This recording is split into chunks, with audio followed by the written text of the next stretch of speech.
It's time for another edition of Lewis at Large with Warner Lewis. 60 minutes of smart talk radio with interesting guests from all walks of life begins right now. So sit back and enjoy. And now, from the flight deck, here's your host, Warner Lewis.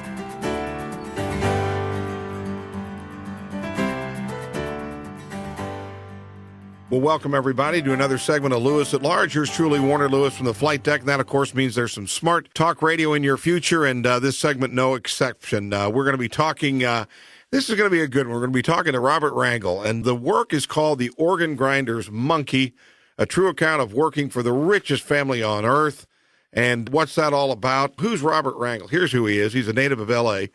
He had his own business at 18 years old, but wasn't good enough. He sought some adventure, and he wanted to help people. So he sold his business, joined the L.A. Sheriff's Department, and after numerous on-duty injuries, mainly from bullets, he says he medically retired. He then traveled the world protecting princes and princesses originating from 3 different countries. An interesting story indeed. Robert, how are you, my friend? I'm fine. Thank you so much for having me with you today. You know, not often we get an ex-cop on here, but I don't think you consider. I think you think of yourself probably as much more than just an ex-cop. Let's do this, Robert. Let's talk again. You spent some time at the L.A.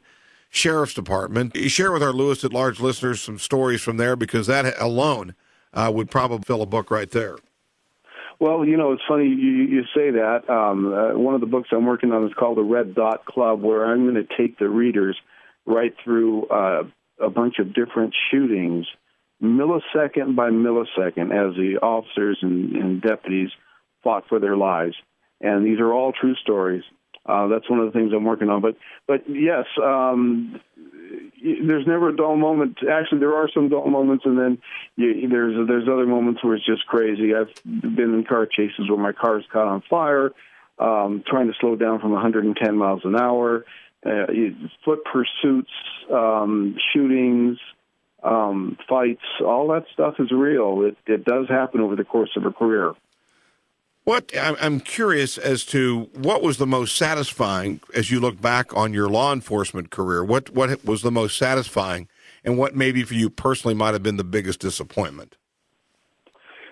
It's almost the same thing. It's going out there and not knowing how many people you've helped that day. I think you want to go out there and make a positive feeling for people and really try to help people. And at the same time that you're doing that, a lot of the contacts are negative every day, because you're taking people to jail.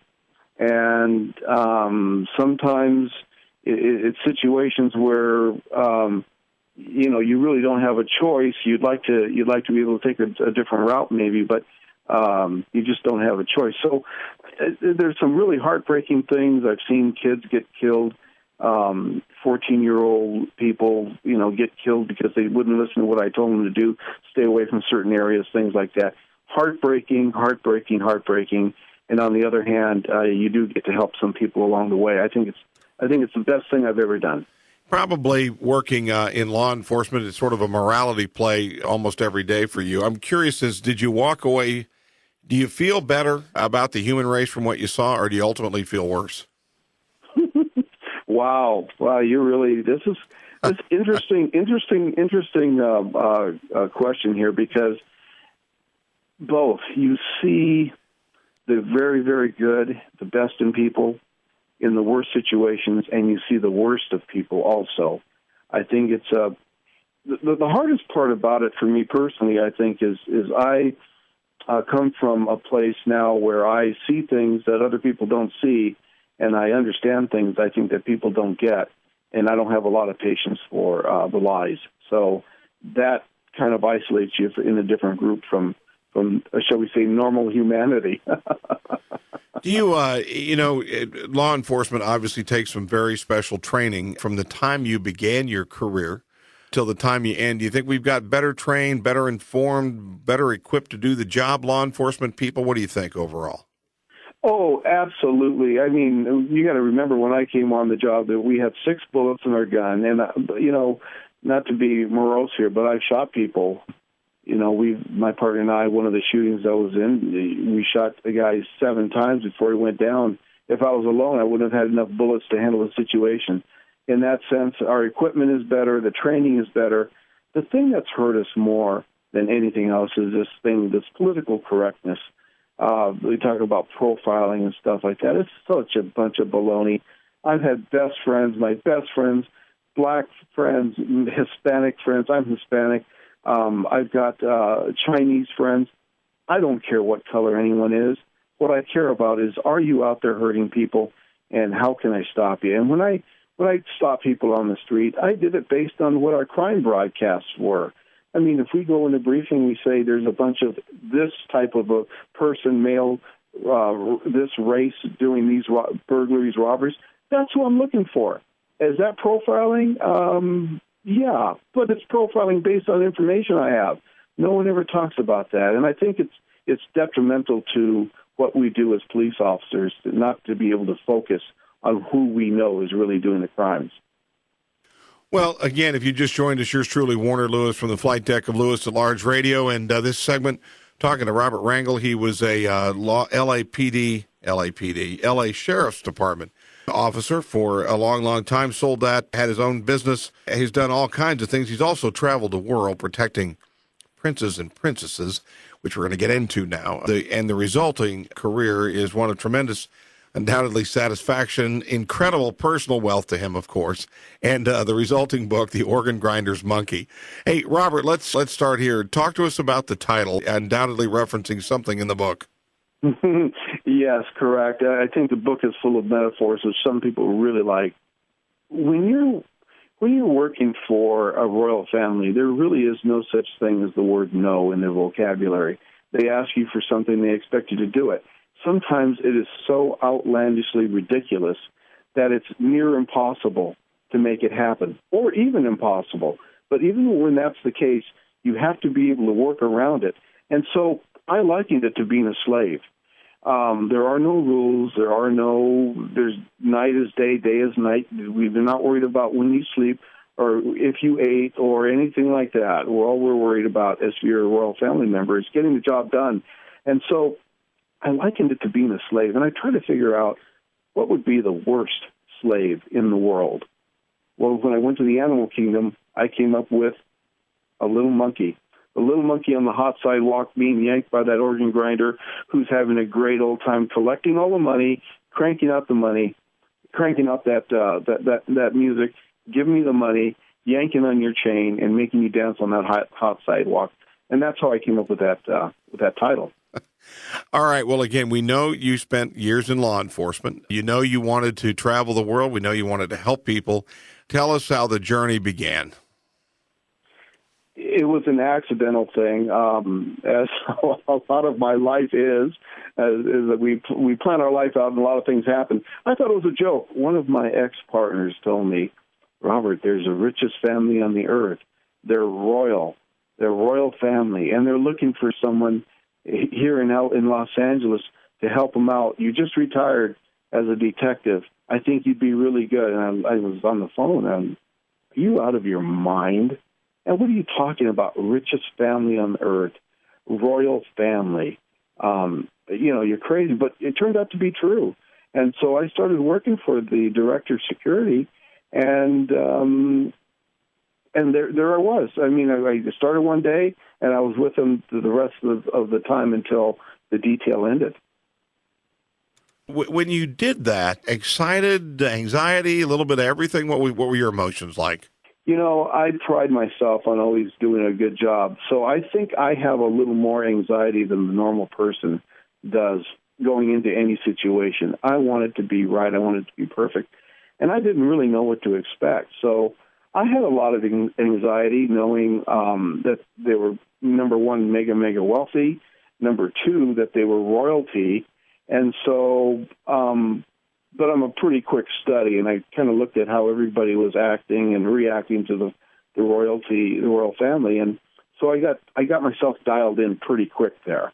And I was nervous up until the very end. Anytime they were coming into town, anytime I had to meet them at the airport, anytime I got in the car with them to take them to dinner or shopping or to some amusement park or arrange all that stuff, I was nervous all the time. What about establishing credibility with them? What kind of things did you have to do, or were you just considered just one more person that's there to help them out? It's interesting that the better job you do, the more responsibility they give you. And over a period of time, you become someone that they can go to when there's a problem or something that they need.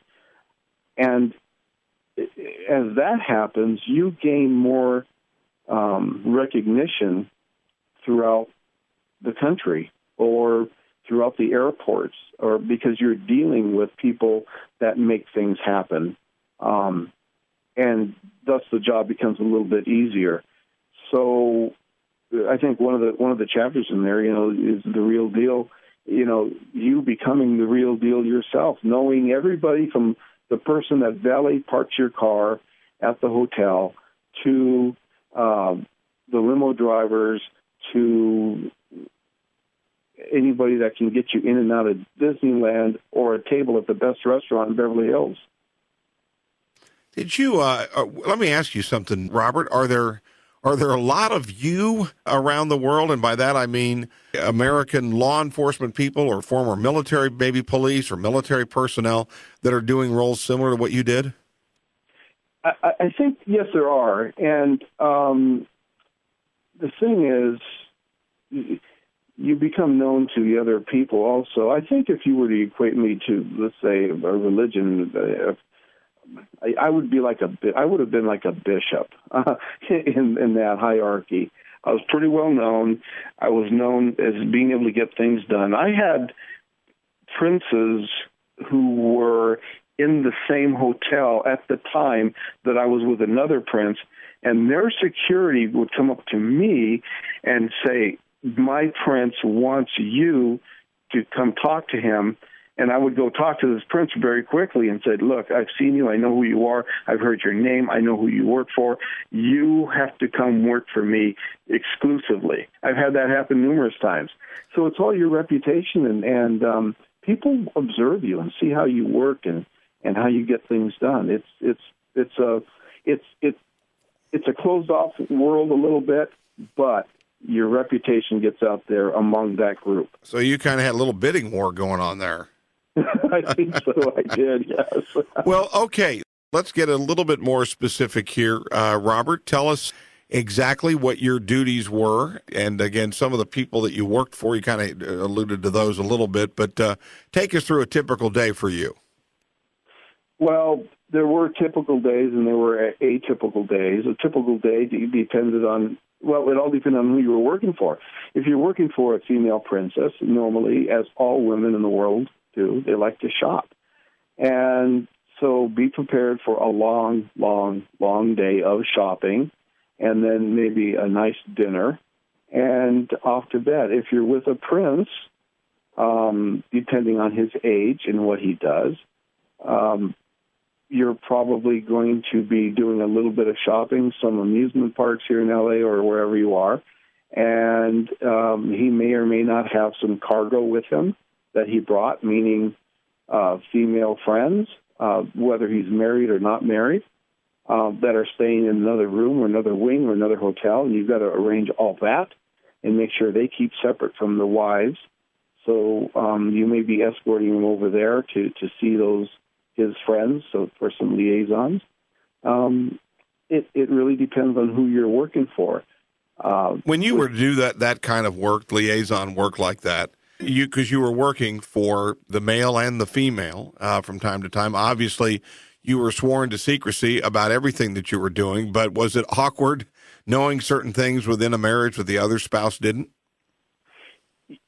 One of the golden rules really is not to tell anybody what anybody else is doing in the family. Now, all the royalty knows or knew that you were working for their brothers, sisters, sister-in-laws. Everyone knew that you were working for them, but no one, the moment you open your mouth and that you told somebody else what another prince or princess was doing, you were done, because now that prince or princess wouldn't be able to trust you.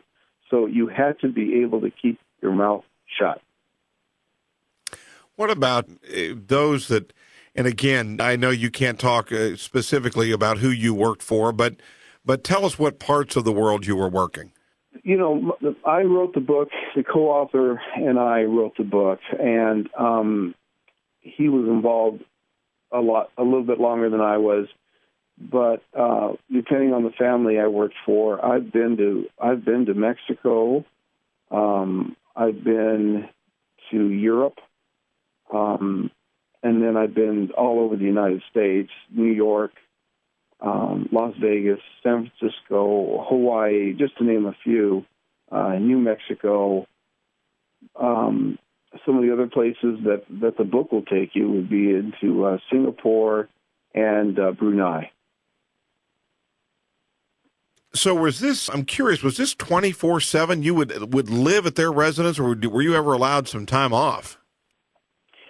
You're 24/7, and you're living. They basically own. Well, the royal family of Brunei owned the Beverly Hills Hotel. So if they were in LA, we would stay there. If we were in Las Vegas, we'd stay at one of the hotels there, depending on the prince or princess. If we were in New York, they owned the New York Palace, so we would stay there. And yeah, you've got a room and you've got to be available all the time. You never quite knew. Generally, when they went to bed at night, which might be 1, 2, 3, 4 in the morning, you were done, generally. But if something happened, you needed to be available. Let me ask you something.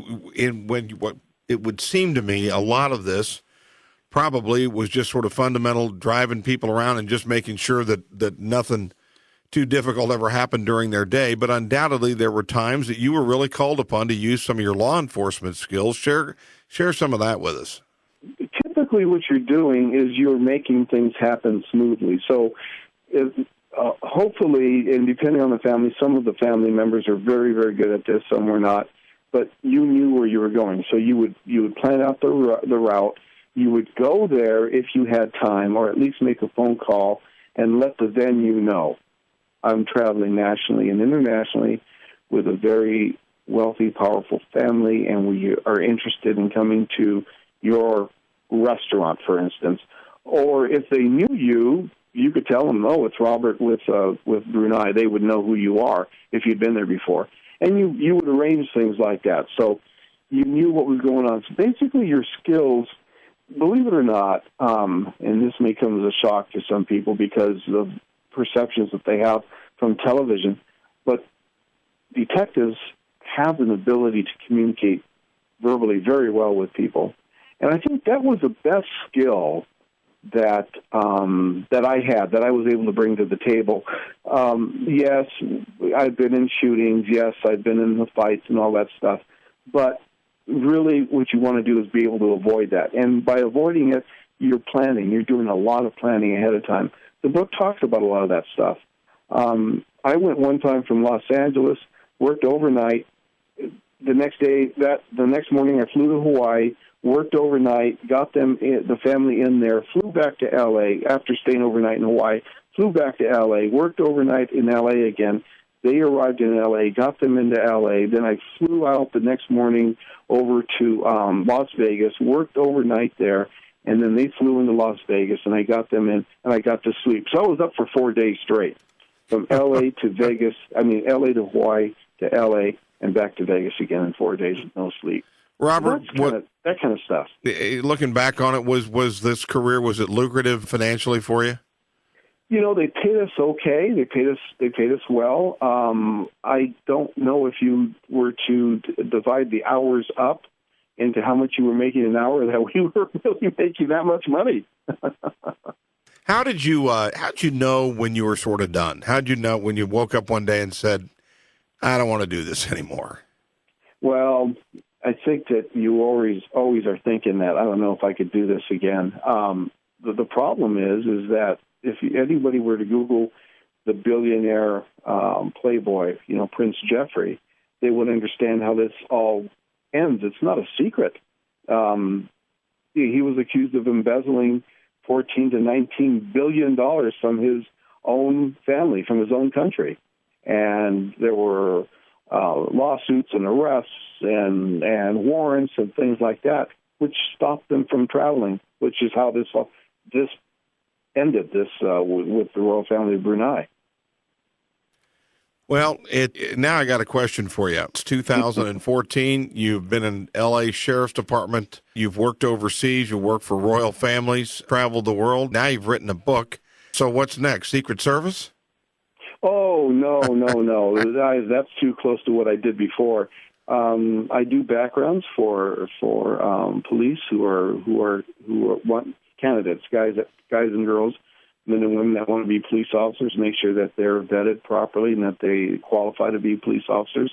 I'm also writing 4 other books, like I mentioned before. I think the Red Dot Club, where I'll take you through officer-involved shootings. It's just heart-wrenching stories of survival and fighting for your life, and it's something that people don't understand. They just hear, an officer got shot and he shot back. That's all they know. I'm going to take you through those emotions. It's fantastic stuff. So I consider myself an author, and I'm still working. All right, so we do this every once in a while. The organ grinder's monkey gets picked up by a major studio. Who plays you in the movie?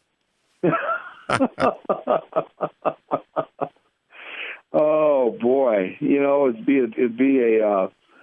be Billy Barty, a little clown, or it would be actually anyone that were to go on my website, robertrangelbooks.com. It's Rangel, and look at the back cover, and you'll see what I used to look like at the time.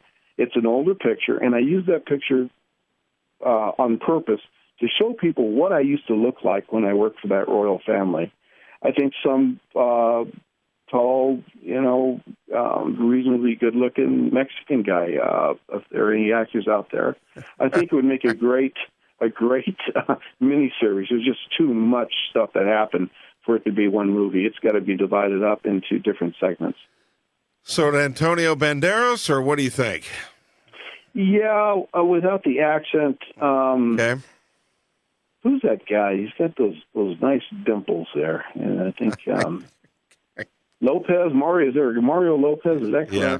Yep. Okay. Yeah, that'd be the closest, I think. Well, it is an interesting story indeed. There's some intrigue here. There's some travel here. There's some royal family in here. There's some law enforcement here. Interesting indeed. The work is called The Organ Grinder's Monkey. The author is Robert Rangel, former L.A. Sheriff's Department and former business owner, and now former protector to the royals around the world indeed. Robert, again, you mentioned it briefly, but how can they find out more about you and where to get a copy of the book? RobertRangelBooks.com. It's one word there, Rangel.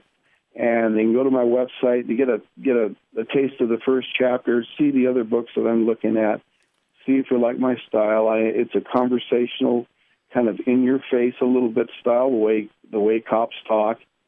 So I hope you like it. The political correctness is not there. That's kind of thrown out of the window. So I hope everybody enjoys it. Hey, thanks so much for spending some time with us today. Good luck in the future, and be careful out there, okay? Thank you very much. Thank you. I appreciate it. You bet. We may have you back on again once that big movie hits, and then you're really in mega strata. But anyway, hey, listen, take care, and have a great year. You too. You bet. Happy holidays. You bet. We'll be back with more right after this on Lewis at Large.